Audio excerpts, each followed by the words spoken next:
If I wanted to grow my worship team, what would I do? This is exactly what I would do. Number one, I would identify the kind of worship team members that I want on my worship team. And this is super important because this is going to narrow my focus on where to look. So what do I mean when I'm talking about identifying the kind of people that I want on my worship team? Well, there are different views on who you're going to have on your worship team, and this will affect the searching process for your team. And I'll just lay out the ideas here. Number one is I will take anybody on my worship team. I don't care who they are. I don't care where they're from. As long as they have a pulse and they know how to play an instrument, I'll have them on my worship team. That includes people in your church. That includes people outside your church. That includes unbelievers outside of your church. That means anybody can join your worship team, and therefore, if that is the route that you go, then you have a large net. Now,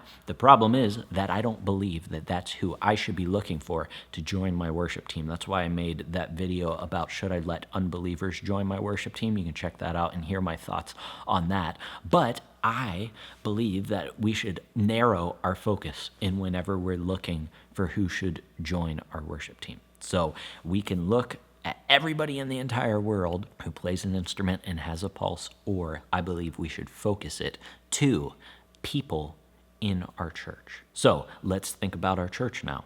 Who do we want in our church? Because I think we can even narrow it more focused than that, because there's probably some unbelievers who have been attending your church. Hopefully there are, because they are growing in their knowledge of God, but they aren't quite believers yet. I still, as per the video that I mentioned before, would not invite them to join my worship team, even though they come to my church, they attend services on Sunday. If they aren't a believer, I still don't want them on my worship team. And so let's push it a little bit further. How about believers in our church? Yes, now we are finally starting to hit the sweet spot. We are identifying the kind of team members that we want. We want believers who attend our church. I'm looking for believers in our church who understand the vision and the culture and the values that my church has, and who are believers, because I'm not just looking for musicians. I'm looking for worship leaders to join my worship team, because we are all worship leaders. So first step, I've just done it. I've identified who I want to join my worship team, and you get to define that. You get to answer that question yourself. I don't get to decide for you. Who do you want to join your worship team? This is going to tell us where to start looking here in the next step. So just to recap, here's who I'm looking for. I'm looking for believers who have attended my church for at least 6 months. Now, the second thing that I would do is, what do I do now? I know who I'm looking for. What happens now? Well, we need to create a system for them to go through. We need a process for them to get to from point A to, I've been coming to my church for 6 months, and I've been coming to my church for 6.5 months, and now I'm on the worship team. What is the process in between? That's what I would build out. If you do not have that, you need that. You can't just walk up to somebody and say, hey, do you want to join the worship team? They're like, yeah, what does that entail? And you're like, I haven't really thought about it before. Like, you need to come up with a process. And so I just want to quickly share what my process looks like. First of all, I have them fill out an application form. It's an online form. In fact, I will link some of this stuff down in the description below. It's called the Worship Team Toolkit, where I will give you the application form that I use and the code of conduct that I hand to people. So check that out in the description below. So I have them fill out an application form. From there, I receive an email that somebody filled out an application form. I look at their answers, and usually there aren't any red flags on there. And then I meet with them for an interview/audition, just where I can get to know them better. So I talk to them about their faith background, their serving in the past, their testimony, and I also give them 2 songs to practice in advance, like at least 2 weeks in advance, so that they can prepare for the rehearsal. And then I will play the song with them, and they can play along with me, and I will listen and hear where they're at musically. From there, I make a decision, a yes, no, or a not yet decision and tell them whether they've made the team or not. From there, I set them up like to shadow our team, to join us at worship rehearsals for at least a month, and then maybe join us for a couple of rehearsals before Sunday morning, like on Sunday morning before our actual service, so that they can see what that looks like. And then I implement them into the regular rotation on the worship team. So that is my process. Do you have a process? If you don't have some of those parts, the application form is like a time-consuming thing to come up with, as well as the handout, like the code of conduct. So I've linked my copy of those down in the description below. Completely free. Check it out down in the description below. Now we've identified who we want to ask. We have a structure in place to get them onto our team. Now, who do we ask? Well, let's make a list of 5 people to join our team. If I wanted to grow my worship team, I would make a list of 5 people in my church who I can ask, and I would not be picky about it. I have my general criteria, right? What is it? That they're a believer and they've come to my church for at least 6 months. Now, I'm not like, how good is this person at an instrument? Do they even play an instrument? I just recognize that there is potential in this person. You know who those people are in your church, and then we trust the system that we've put in place to filter out the people who shouldn't be on our worship team, right? This is like a funnel. They start at the top, we throw a bunch of people in, and hopefully we get only the best worship team members out of the bottom. That's why we've set that system up, put it in place. So when you're making your list of 5 people, don't be picky about it. Don't be like, well, this person could do it, but, I know that their kids have sports. I don't know if they can do it. No, that's why we are very clear with our expectations up front, so that they can self-select. And you say, we practice on Thursday nights at 6 o'clock or at 6:30. And if you can't make it, then you can't play on Sunday. And so they'll be like, well, my kids have sports practice on Thursday night, and so I can't make it to Thursday nights. And if I can't make it to Thursday nights, then I can't be on the worship team. And then they will decide that for themselves. So that's why we have that system in place.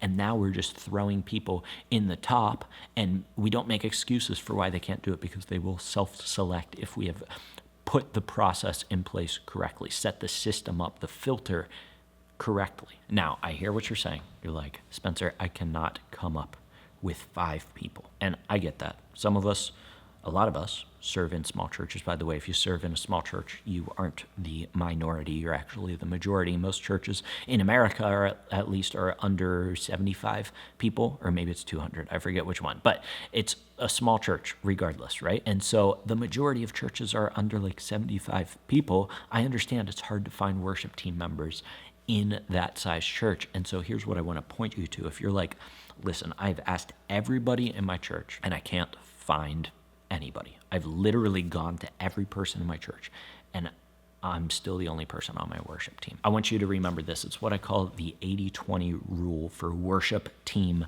size. So the 80-20 rule is this idea that 20% of the people will do 80% of the work. This is a ratio that we see over and over again throughout multiple areas in life. Probably 20% of your investments yield 80% of your results. 20% of the basketball players on a basketball team play 80% of the time and make 80% of the salary on that team. So it's just a general principle that we see throughout the world. I apply that to the church, which tells me that 20% of the people in our church will do 80% of the work, which means those 20% are the high capacity volunteers, which are essentially the people that I want on my worship team. I don't want people who are going to be flaky, who aren't really committed to it, especially if they're in a leadership position being put on stage on a Sunday morning. So that means that 20% of the people in your church will do 80% of the work. You will have 20% of your church size as high capacity volunteers.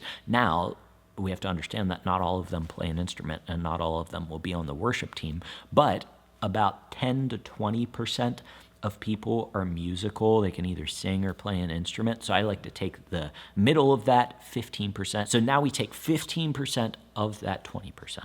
And we find how many worship team members we should have on our team. So that's the formula that I use, just a quick example of that so that you can see how it plays out. If we're in a church with 100 people, then 20% of 100 will do 80% of the work. Those will be our high capacity leaders. That leaves us with 20 high capacity leaders in our church. Only 15% of those will be musicians. So we take 15% of 20, which is 3. So in a church of 100 people, you can expect to have 3 worship team members if you use the criteria that I just gave. All right, now that sounds like not a lot, right? But that's just the way that the math works out. That's just reality. The bottom line is, if you have 3 worship team members and you are in a church of 100 people, that's just normal. And so instead of trying to combat the 80-20 rule, the thing that we should be focusing on is actually growing our church. Because we can either try to combat the 80-20 rule, that is just a rule that is present in most areas of life, or we can accept the 80-20 rule and then try to grow our church so that we have a bigger percentage of people to work with, or the same percentage, but a larger result from the 20% who will actually serve in our church. So that's what I would be thinking about. If I can't even make a list of 5 people, then I'm like, okay, I need to focus on finding more people to join my church, which the good news is that's what we're supposed to be doing as a church anyways, right? Like, we were supposed to be bringing unbelievers into the body of Christ, therefore making them believers, and then they come to our church for 6 months, and then we ask them to join the worship team. So that's actually the biblical way that you find more people for your worship team. Now, like I said, I want to help you grow your worship team, and one of the ways you can do that is setting up that system. I understand that that's hard to put in place. So down in the description below, I've linked my application form and my code of conduct form that I hand out to new worship team members. So you can check that out for free down in the description below. Other than that, thanks so much for joining me. Till I see you in the next video, keep leading worship well.